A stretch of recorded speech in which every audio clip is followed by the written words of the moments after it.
안녕하세요. 협성대학교 미디어영상광고학과 공병 교수입니다. 오늘은 1주차 내용, 즉 인터넷과 소셜미디어 광고에서 세 번째 모바일 커뮤니케이션과 소셜미디어에 대해서 공부하도록 하겠습니다. 오늘 같이 공부를 하면서 생각할 문제의식들은 다음과 같습니다.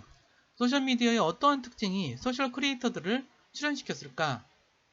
소셜미디어의 개방 참여, 공유의 특징은 어디에서 비롯되는 것일까? 비주얼 스토리텔링이 소셜미디어의 커뮤니케이션 방식으로 등장한 이유는 무엇일까? 소셜 큐레이션을 마케팅에서 활용할 만한 부분은 무엇일까? 인터넷에서 소셜미디어는 어떠한 과정을 통해서 계속 진화하고 있는가? 이러한 문제의식들을 가지고 오늘 수업을 함께 하도록 하겠습니다. 먼저 우리가 소셜미디어를 대표적으로 정의하거나 설명하는 말로서 모두를 위한 플랫폼 과 참여와 혁신의 일상화라는 말을 사용하고 있습니다. 좀 어려운 말이죠. 플랫폼이라는 것은 누구나 개방적으로 참여가 가능하고 많은 사람들이 참여할수록 좀 더 많은 가치가 발생하고 그 가치를 누릴 수 있는 사람들이 점점 많아질 수 있는 그러한 구조를 플랫폼이라고 부르죠.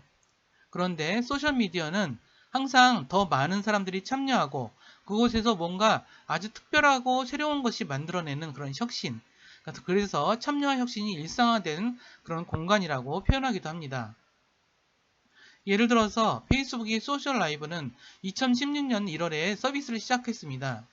그리고 8개월 만에 지난 몇 년 전에 촛불 집회가 있었죠. 엄청 커다란 촛불 집회가 있었습니다. 그래서 이런 촛불 집회를 사람들이 페이스북 라이브를 통해서 생중계하기도 했습니다.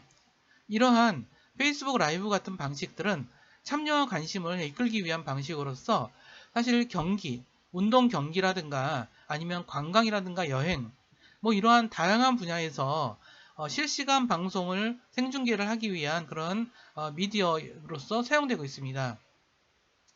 따라서 인스타그램, 유튜브도 이와 같은 서비스들, 트위터조차도 이런 서비스를 하고 있고요. 우리는 이때 즈음에서 소셜미디어를 통해서 컨텐츠나 아이디어나 정보를 만들거나 가공하고 조합해서 공유하는 사람들, 이런 사람들을 소셜 크리에이터 또는 크리에이터라고 이야기를 합니다. 특히나 우리나라 같은 경우는 유튜브나 아프리카 TV, 블로그, 페이스북을 통해서 2000년대 중반을 전후해서 전 세계적인 그러한 유행한 UGC, 그러니까 유저 제너레이트 컨텐츠 이러한 부분과 연이 닿아져 있습니다. 이러한 스마트폰과 소셜미디어를 통해서 사람들은 많이 연결되어 있고 그 안에서 다양한 이야기를 나눕니다. 그 중에서 정치적인 이야기만큼이나 사람들의 흥미와 관심을 끄는 이야기는 없겠죠. 특히 우리나라 국민들은 정치에 대해서 상당히 관심도 많고 행동적인 특징을 가지고 있습니다. 또한 취미로서 많은 사람들이 이런 소셜미디어에서 다양한 일을 하고 있죠. 예를 들어서 유튜브에서 어떤 사람들은 장난감을 가지고 장난감을 어떻게 가지고 노는지를 설명하는 일들을 하기도 하고 어떤 사람들은 포토샵과 일러스트레이터 또는 애프터 이펙트를 다루는 방법을 설명하기도 합니다. 그것은 취미 활동이기도 하지만 자신들의 비즈니스 영역이기도 하죠. 또한 사물 인터넷 기술이 활성화되면서 스스로 세상의 사물들을 연결하고 로봇과 인공지능의 연결을 통해서 더 많은 상품들을 더 빨리 생산하게끔 그렇게 하는 요인도 작동하고 있습니다. 이 놀라운 것은 역사의 현장에 언제나 스마트폰과 소셜미디어가 항상 존재한다는 사실이죠. 스마트폰과 소셜미디어 사용으로 인해서 지구촌 곳곳에 역사가 자꾸 바뀌고 있습니다. 네트워크화된 시민, 즉 스마트폰을 통해서 서로 연결돼서 관계를 형성하고 서로 메시지를 주고받을 수 있는 그 시민들이 더 많은 정보에 접근하고 싶어하고 집단행동을 일으키기도 하고 또 2001년 1월 필리핀에서와 같이 부패한 대통령을 탄핵시키기도 합니다. 이런 일은 우리나라에서도 있었죠.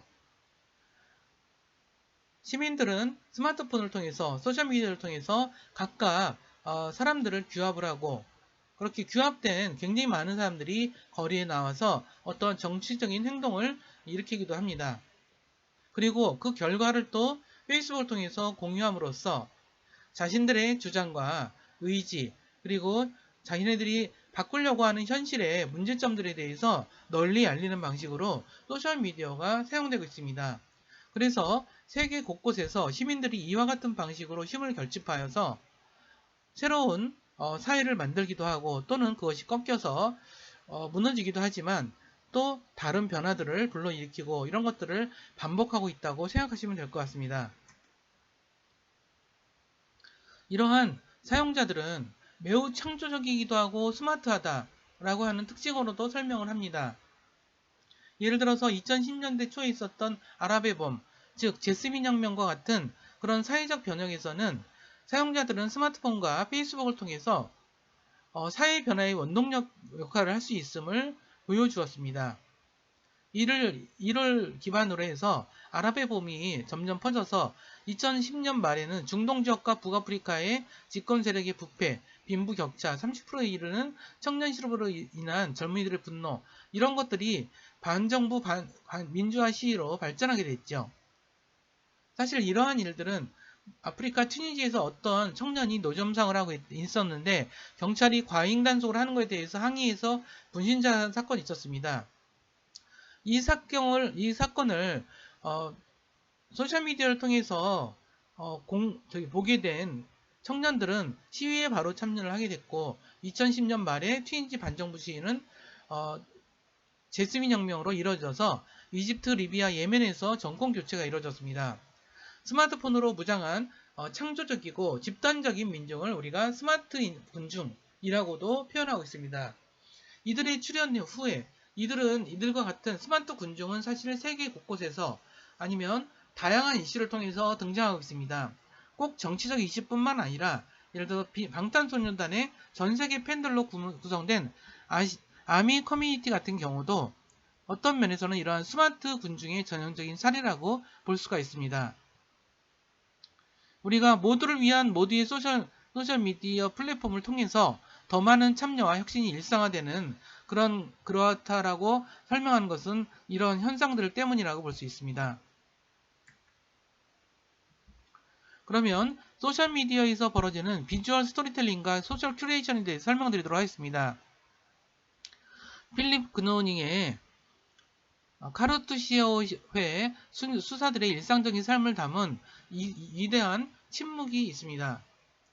그 수도원에서는 아무도 말을 하지 않습니다. 그리고 말을 하지 않고 침묵 속에서 수련을 하고 신앙을 단련하고 그런 작업을 하고 있죠. 이것은 되게 극단적인, 그러니까 인간이 언어라고 하는 것에 대해서 사용하지 않는 그런 극단적인 사례라고도 볼 수 있겠습니다. 그렇다면 언어라고 하는 것 이전에 커뮤니케이션은 무엇을 통해서 했을까요? 물론 그림의 힘일 수 있습니다. 인류는 문자가 사용되기 훨씬 이전부터 커뮤니케이션을 계속 해왔습니다. 그래서 고대와 중세에는 문자를 기반으로 책을 출판하기도 하고 그 안에 그림을 그리기도 했습니다. 그리고 지금 현재는 책들이 어떤가요? 대부분 텍스트 중심으로 되어 있죠. 근데 이렇게 텍스트 중심의 책으로 나갈 수 있었던 것은 전체 인류사 책으로 써보면 굉장히 작은 해인 한 100년 이내 정도라고 이야기를 하고 있습니다. 위대한 침묵이라는 그 영화를 보시면은 이런 구절이 나옵니다. 종이 텍스트가 사라진 뒤에야 우리는 비로소 눈에 보이는 스토리텔링에 관심을 갖기 시작했다라고 이야기하고 있습니다. 어쩌면 비주얼 스토리텔링, 그러니까 텍스트가 아닌 눈에 보이는 그런 비주얼 스토리텔링 시대에 매우 자연스러운 현상이라고도 볼 수 있을 것 같습니다. 그러면 소셜미디어에서의 그 커뮤니케이션의 특징을 비주얼 스토리텔링이라고 제가 이야기를 했는데, 그것은 사실 되게 복잡한 얘기는 아니고요. 우리가 인스타그램이나 페이스북을 보다 보면 그 속에서는 대부분 사진과 영상 이런 것들로만 이루어져 있죠. 사실 인류는 아까 말씀드렸듯이 문자를 발견하기 이전에도 굉장히 많은 비주얼한 스토리텔링을 통해서 자신들의 의사를 다른 나라 또는 다른 국가에다가 펼칠 수가 있었습니다. 근데 이런 것들이 블로그, 유튜브, 트위터, 페이스북, 텀블러, 핀터레스트 이런 것들이 마구 확산되면서 그리고 확산한 나라, 방문한 나라에서 자리를 잡음으로써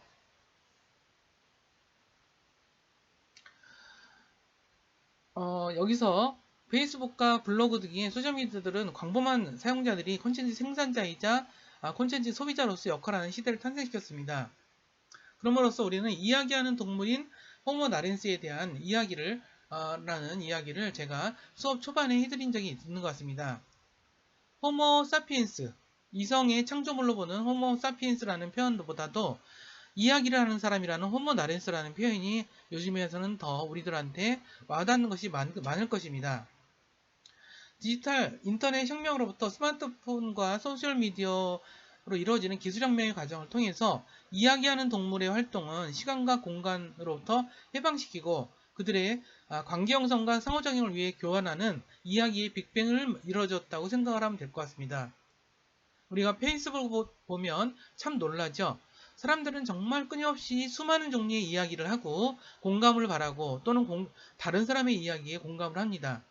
이것은 사람들을 사람이란 이야기하는 동물이다 라고 설명하는데도 사실 어색하지 않는 그런 수준이라고 생각을 합니다. 그 중에서 소셜미디어가 등장하면서 비주얼 콘텐츠들은 눈에 띄게 늘어나고 있는 상황이라고 볼 수가 있습니다. 여기서 비주얼 콘텐츠라고 하는 것은 사진, 그림, 영상 이런 것들을 모두 포함한 이야기입니다. 그렇다면 비주얼 스토리텔링에는 어떤 것들이 있을까? 뭐 여러 가지가 있겠죠.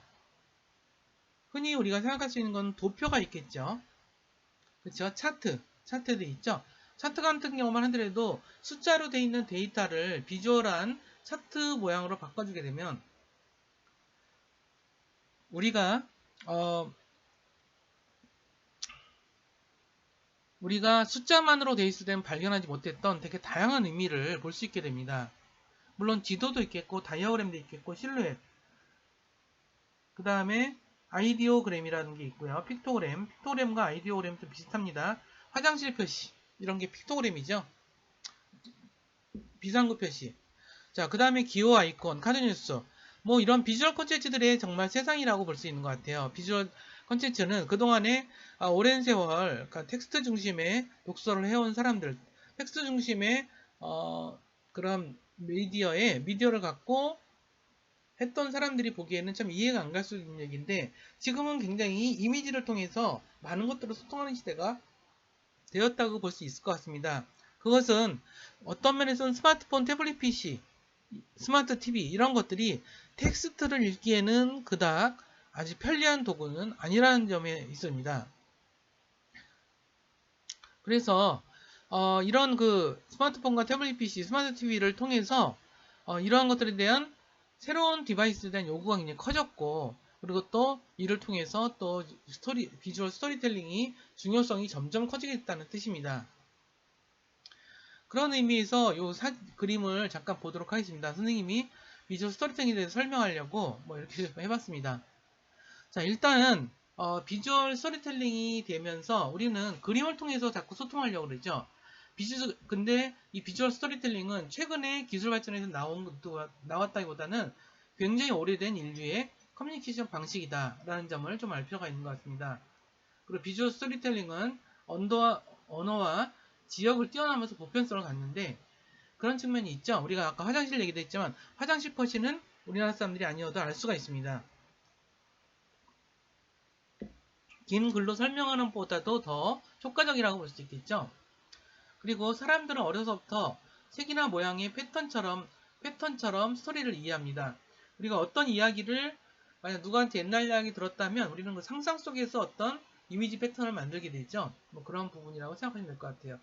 그래서 이러한 편집 디자인의 가장 가장 적절하게 기획 구성하고 뭐 이런 작업들이 바로 이제 저희가 되는데 과거에는 이런 그 편집을 한다는 것이 어떤 잘해야 디자인을 하는 것, 뭐 책의 표지라든가 뭐 뒷표지 이런 것들을 디자인하는 거라면 지금은 어떻게 하면 이런 것들을 공감할 수 있는 컨텐츠를 만들 것인가 이런 것들이 굉장히 중요한 요소로서 떠오른다고 볼 수가 있을 것 같습니다.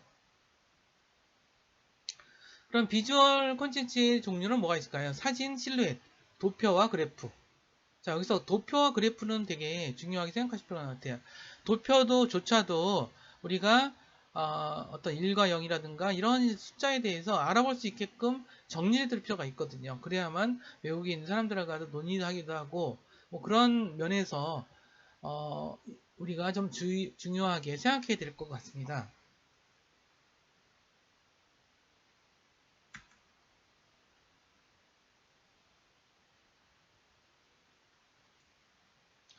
앞서 그 비주얼 스토리텔링에 대해서 설명을 하면서 그 이전에 제가 호모 나렌스, 그 사람을 우리가 이야기하는 동물, 즉 호모 나렌스라고 설명은 한 바 있습니다. 어떤 면에서 우리는 인류가 그 커뮤니케이션하는 되게 주된 방식은 텍스트를 통해서 나누는 것보다도 더 원초적으로 비주얼한 스토리텔링을 해왔다라고 하는 것을 생각할 수 있을 것 같습니다. 그래서 원시시대 때 발견되는 사용한 것으로 발견됐던 동굴 벽화라든가 그리고 또 수많은 중세시대 때 책에서 그림으로써 전달하려고 했던 그 수많은 것들을 통해서 우리는 비주얼 스토리텔링이라고 하는 것에 대한 의미를 다시 생각하게 되는 것입니다.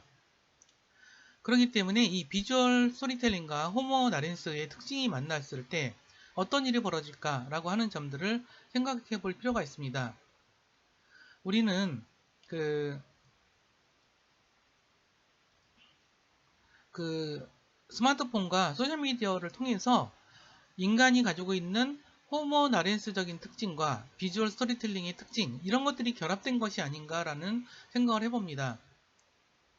그런 면에서 우리는 텍스트 중심의 미디어인 신문, 종이신문이나 책을 보는 것보다는 유튜브를 보는 걸 더 좋아하고 인스타그램을 보는 걸 좋아하고 페이스북을 보는 걸 더 좋아합니다. 그것은 그런 미디어를 통해서 사람들은 더 정확하게 이해할 수 있는 측면이 있기 때문이죠. 그러면서도 호모 나린스라는 말에 걸맞게도 사람들은 계속 이야기를 찾아 돌아다닙니다. 그것은 이야기를 찾아서 유튜브를 검색을 끝없이 하는 것과 같은 이야기라고 볼 수 있죠. 이를 통해서 사람들은 끊임없이 관계를 또다시 형성하고 상호작용을 합니다. 그래서 우리가 디지털과 인터넷 혁명으로부터 스마트폰과 소셜미디어로 이루어진 이러한 기술혁명의 과정이 이야기하는 동물의 활동을 시간과 공간으로부터 해방시키고 그들의 관계 형성과 상호작용을 통해서 상호작용을 하는 그런 이야기의 빅뱅 시대를 만들었다라고 표현하는 것입니다. 따라서 우리가 마케팅의 개념에서는 여러 가지 다르게 생각할 측면들이 많습니다. 즉 미디어를 통해서 비주얼 콘텐츠를 재료로 설득력 있는 스토리텔링을 전개하는 작업은 마케팅과 홍보 활동에서도 핵심적인 활동이 되고 있습니다. 즉 콘텐츠들이 재료와 서로 융합해서 비주얼 스토리텔링을 만들어내서 그 콘텐츠를 디자인해서 그리고 디자이너는 이 다양한 재료들을 적절한 음식으로 만드는 셰프와 같은 역할도 합니다.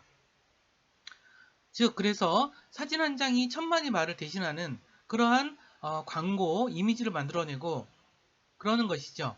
그리고 다양한 아주 많은 이야기가 아니라 카피 문구 하나로 수백만 명의 사람들을 사로잡을 수도 있습니다.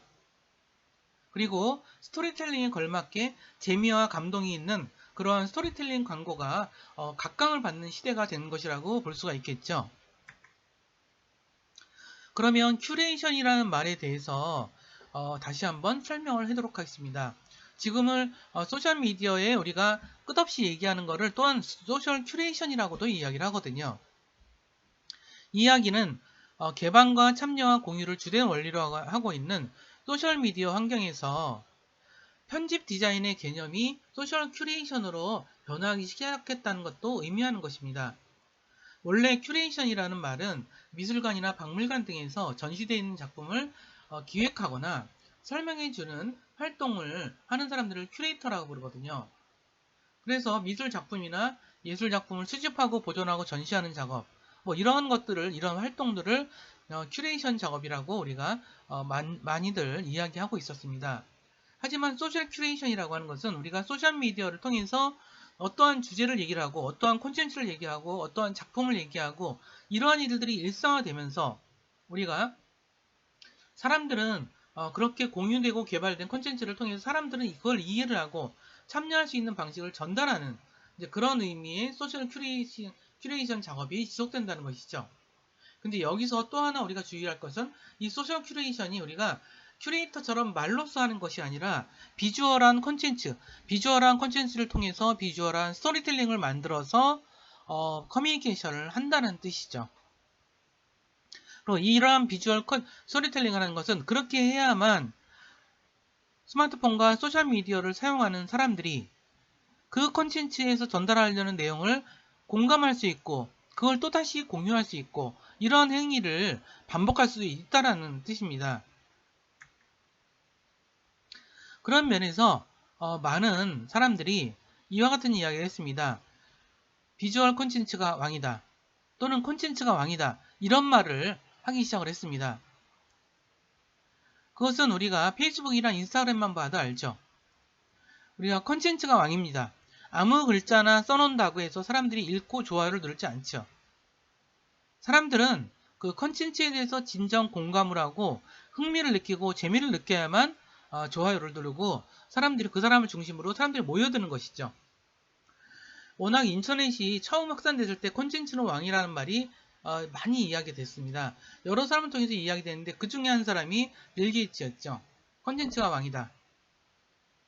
왜 그러냐 하면 미디어는 메시지를 전달하는 통로이기도 하지만 사람들은 미디어가 좋아서 그걸 사용한다기보다도 미디어에 담기는 메시지, 즉 콘텐츠가 좋아서 그것을 사용하는 경향이 많기 때문이죠. 더군다나 스마트폰이 워낙 뛰어난 컴퓨터 기능도 가지고 있고 통신 기능을 가지고 있으므로 해서 사람들은 스마트폰을 통해서 통화만 하는 게 아니라 여기서 인터넷도 하고 콘텐츠도 보고 기타 소셜미디어 활동 뭐 이런 다양한 행동을 하고 있는 것이죠. 그리고 심지어는 이 스마트폰을 통해서 영상을 찍고 콘텐츠를 만들고 또는 사진을 찍고 그걸 편집하고 뭐 이러한 일들을 자유자재로 하는 시대가 드디어 왔습니다. 더군다나 소셜미디어는 1대1 또는 1대 다대다 라고 하는 서비스 그런 커뮤니케이션을 전반적으로 다 아우르고 있거든요. 어떤 사람들은 예를 들어서 스마트폰이 소셜미디어가 다 1대 다 미디어인가? 그건 1대 다 미디어이기만 한 게 아니라 예를 들어 텔레비전이라든가 라디오는 그 자체가 1대 다 미디어지만 소셜미디어는 1대 다 미디어이기도 하다는 거죠. 또는 다대 다 미디어이기도 하고요. 이러한 특징들이 있어서 과거와는 달리 이런 커뮤니케이션의 핵심적인 역할을 하게 되는 것이죠. 그리고 소셜미디어와 스마트폰이 함께 발전하면서 시너지 효과를 일으키면서 우리 그동안 할 수 없었던 새로운 콘텐츠들이 마구 이 세상에 쏟아나오는 현상을 목격하고 있습니다. 그렇다면 우리는 여기서 마케팅 실무자들한테는 되게 중요한 과제들이 등장하겠죠. 자, 비주얼 콘텐츠를 그러면 개발해서 우리는 광고로 보여줘야 되고 비주얼 콘텐츠를 활용해서 우리는 고객과의 관계 형성을 도모해야 되고 그리고 그들을 우호적으로 만들 뿐 아니라 그들이 지갑을 열어서 우리가 개발한 상품과 서비스를 구매하게끔 해줘야 되는 것입니다.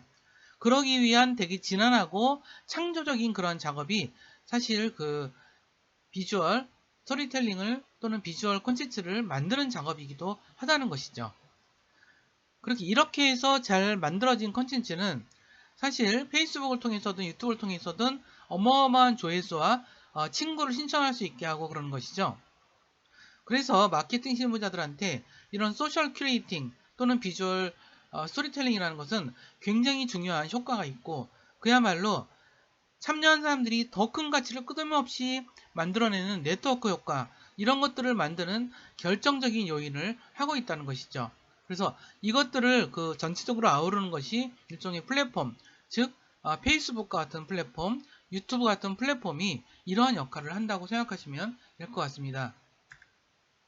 마무리하자면 이제 세 가지 키워드에 대해서 설명을 하면서 마무리하도록 하겠습니다.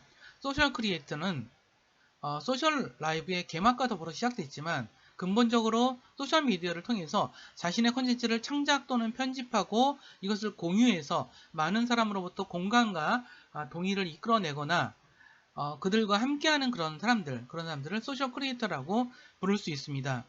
또 하나 스마트 군중이라고 얘기하는 것은 스마트폰으로 무장한 똑똑한 사용자들이 모인 거대한 집합, 이런 것을 군중이라고 하는데, 이를 스마트 군중이라고도 표현한다는 것이죠. 또한 비주얼 스토리텔링에는 굉장히 여러 가지 종류가 있죠. 그런 종류를 통해서 상대방한테 정확하게 전달하거나 또는 공감이 갈 수 있게 전달하거나 재미나 흥미를 갈 수 있게 개발하거나, 이러한 작업들이 바로 비주얼 스토리텔링을 개발하는 작업이라고 생각하시면 될 것 같습니다. 자, 1주차 내용을 3번의 수업에 걸쳐서 이와 같이 설명을 드렸습니다.